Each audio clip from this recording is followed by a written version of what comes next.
At the end of 2015, at the last summit in November, the ASEAN leaders declared the ASEAN Economic Community to be established. The words they used was, given the near completion, okay, of the AEC Blueprint 2015, that this was now an economic community.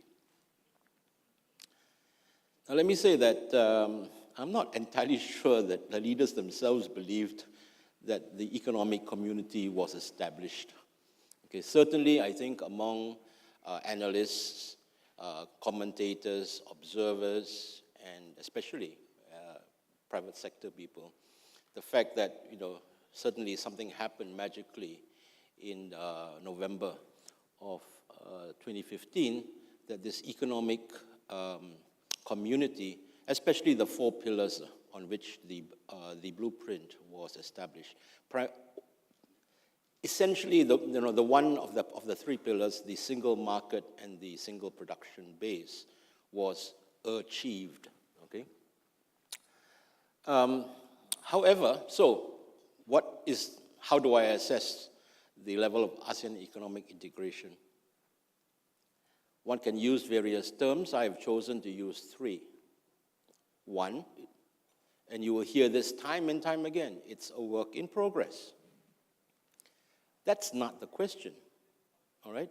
For those of us who have been working on this issue long enough, it's always a work in progress. And I have no doubts that it will continue to be a work in progress past 2025.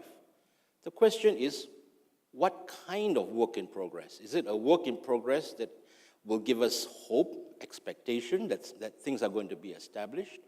Or is it more work than progress? Okay, so how do we assess this work in progress? Now,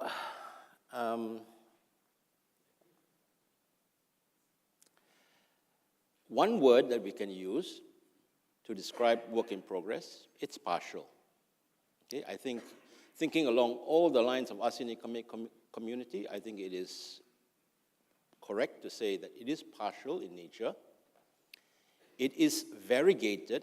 There are holes here and there, things that have not been attended to, so it's not completely what the kind of jargon that we use, seamless, etc. It has holes, okay?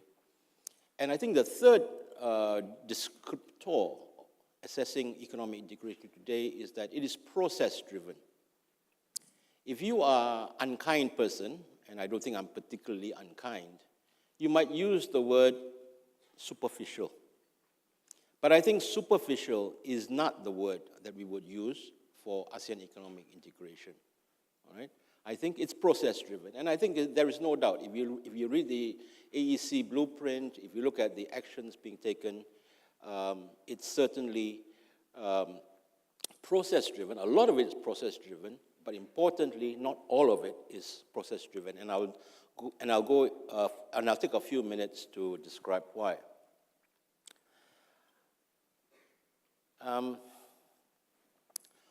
There is this idea by those who do not work in ASEAN that officials spend all their time fending off proposals and trying to block and stymie and just be dogs in the manger. They bark. They want everything to go away. They don't want to take any progress. I would argue that this is not the right stereotype that we have, especially in the economic area. Now, until 2015, the scorecard that was used was, shall we say, basic, okay?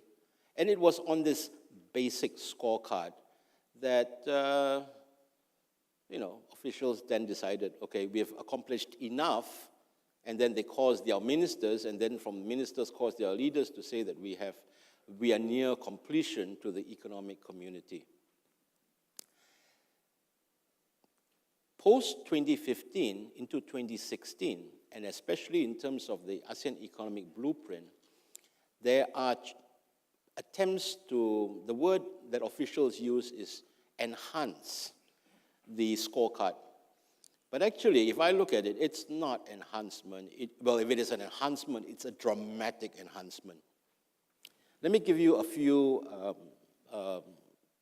examples.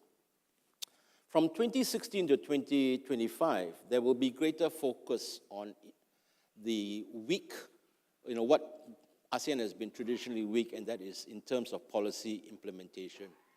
You will see this being written again and again. Okay, if you want to get a recent update, for example, you can read one of IC's recent paper on implementation.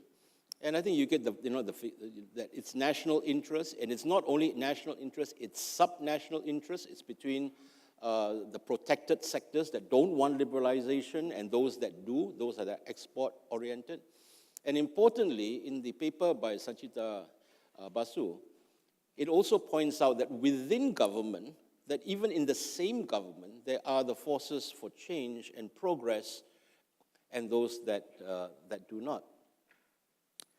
But in the 2016 to 2025, and this has been adopted, okay, and it will be reviewed, is a thing called the Monitoring and Evaluation Framework. And I'm going to point out certain aspects of this monitoring and evaluation framework.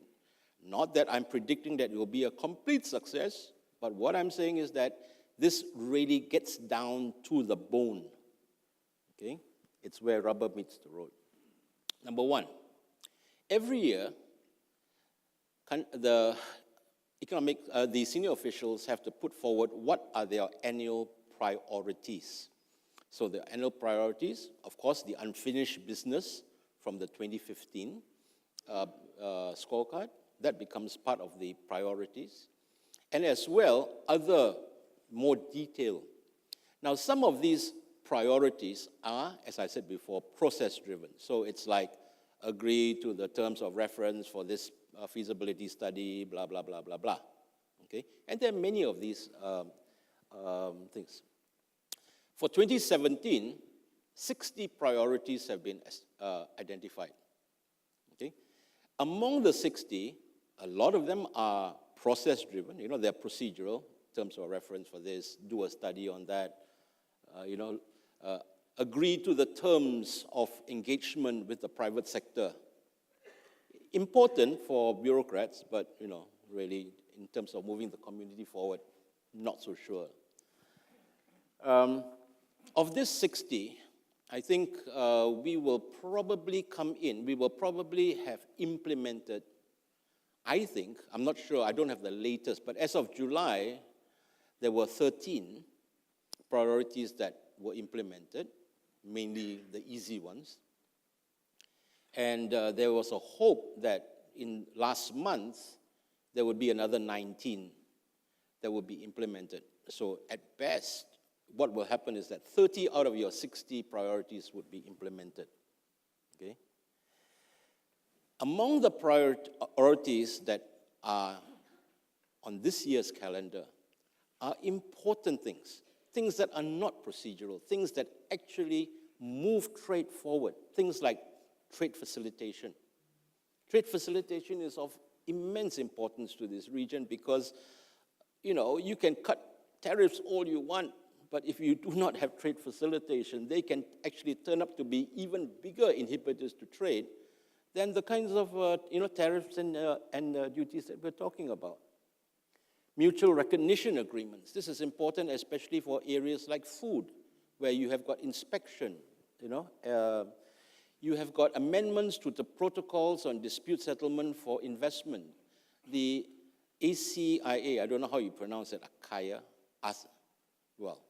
the Comprehensive Agreement on Investment. This is a high-quality agreement that the senior officials actually managed to sign on to, and they're making improvements to that. ASEAN self-certification scheme, we've been talking about this for a long time, and there are still some areas that are outstanding, but these areas are now very focused. So if we can get through these 4 or 5 areas, self-certification, will take place. In trade in services, there have been 4 rounds of negotiation. Very importantly, within trade in services, we are no longer playing hide-and-seek games. Well, maybe we are playing, but it's harder to play hide-and-seek games. You go and seek it, and I will hide it away. Now we're going towards negative listing. Okay? So anything that you want to take off the table, you have to be very clear and very transparent about that. Then there has been some movement, the transition to a negative list, and because there are some of the lesser developed members of ASEAN, we will take care of that. We will try to give them levels of comfort with longer transition periods, so they have more time to meet the requirements. I have not talked, and I'm not going to talk because of lack of time, on things like on innovation, on small and medium scale, micro, small, and medium scale enterprises, and a very important area called electronic commerce. You can look up that for yourself. But what I want to do in the remaining time that I have is to point out, to talk about this monitoring and evaluation framework 2025. This has got 3 components, okay? These 3 components go to what many of us have been writing, who have been writing about ASEAN, say, these countries, it's just national interest. And all these officials, they are just being obstructionists. Within the monitoring and evaluation framework, there are 3 components. First component, compliance monitoring. How well are countries complying now? Ooh, this is getting a little bit dicey because it's hitting raw nerves. Okay? Compliance monitoring. Second, outcomes monitoring. Are we achieving what we're set out to do? And the third component is impact evaluation. Now, that one, to me, is a little bit more airy-fairy because how do you measure impact of these things? But there are these 3 components. Within the monitoring and evaluation system, and this is what I want you to sort of think with me about, because it kind of, let me be truthful, it shocked me when there is a new mechanism, and that is country reviews. What this means is that, one country has already, on a pilot basis, Laos, in December of last year, went through a country review mechanism whereby members of the Secretariat plus, I think, go down there and then find out, okay, of all these obligations, what have you actually achieved? The second, I believe, is going to be the Philippines. Since the Philippines is the chair anyway, it has to open its books. And then one more before the end of the year, Indonesia. Okay. Now, as it stands now, these country review mechanisms, there will be a detailed report. So, a group will go to the country and will give the 2nd degree or 3rd degree, I forget what it is, and there'll be answers. And then they will go away and they will write a report. And then, like other international bodies, like IMF, etc., Article 4, they will then consult with the country, and once the thing has been sanitized, what's going to happen is that the country will then take the report and accept it. If the country agrees, the review of that country will be made available to all the other 9 ASEAN member countries. Okay, now, we don't know whether or not countries are going to agree to have some of their, I don't know, what do you call it, dirty linen? Maybe not so dirty. If it's dirty, then of course it won't see the light of day. But that's the kind of process. So that was of a bit of a surprise to me, and I'm very encouraged that ASEAN is actually heading in this direction. Because I can't think of, we were talking in the earlier session about all these things being out of play, that we can't go here, we can't go there. But as far as the economic area is concerned, they're actually making moves to doing this. And all of this has been sanctioned by ASEAN senior officials and ASEAN ministers. Otherwise, these things wouldn't be taking off. These actions do not speak to me of economic officials of ASEAN being obstructionist. Yes, there are challenges. Certainly there are challenges. But they are not shirking their duties. They are not entirely hiding behind national interests. Okay? Work has not come to a stop. Work has not slowed. Okay? So if they were, I mean, think deductively, why would these processes be undertaken of such ambition within the 2016 to 25 period? Whether these efforts will pay off by 2025, who knows? Okay? That remains an open question, but the point is that officials are moving forward with ambition, and they're doing so with speed. I think that if we can actually put full-blooded efforts behind this, we have a good chance that by 2025, there will be a lot more progress. Now, understand this. Once we have taken care of the after 2010 and cutting duties and, having these exclusion lists here and there, this is becoming harder and harder to do because all the low-hanging fruit, all the easy things have been done. Now we're going to things that are down and dirty. If we can push on this to 2025, and the Secretariat is monitoring, etc. I don't know, Secretary General Min might want to have something to say about this, but we have a much, much better chance. So I'm actually not, I'm not optimistic or pessimistic or anything, but I tend to look at things more realistically. This is what is needed for ASEAN economic integration. Now, let me end by saying just two things. ASEAN economic integration is of primary importance. I'm not saying that whether we can conclude the RCEP is not important. That's not true. RCEP is important, but RCEP cannot match the quality if ASEAN has to sort of deepen its own procedures in terms of liberalization. And that's not easy to do because I do not expect that trade liberalization going forward is going to get easier. I predict it's going to get a lot tougher going forward. So this thing is actually very necessary.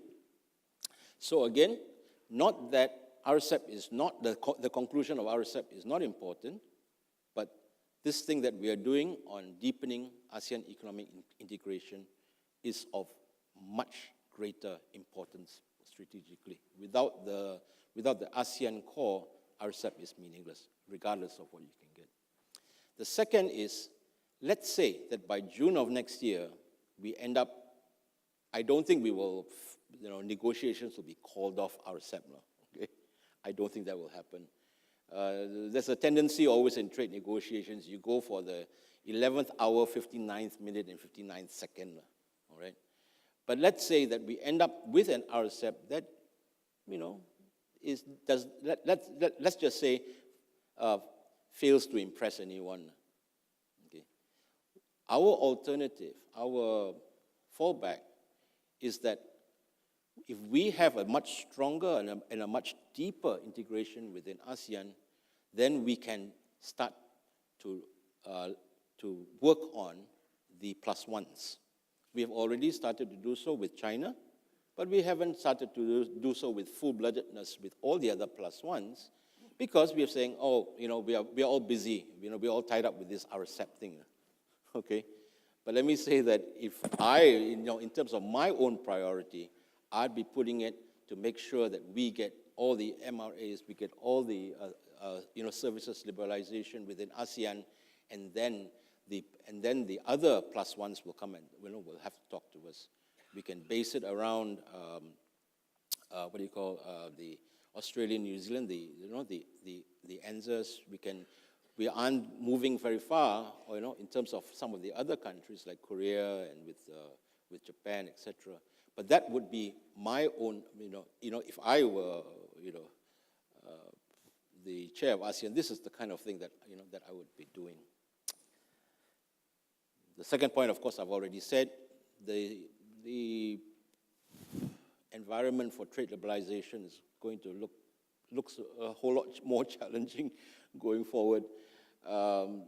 We have to continue to work at it. We're doing so at ASEAN level. We have to get better payoffs at that level, and we have to do so not in 2025. We have to do it sooner rather than the back end. Thank you very much.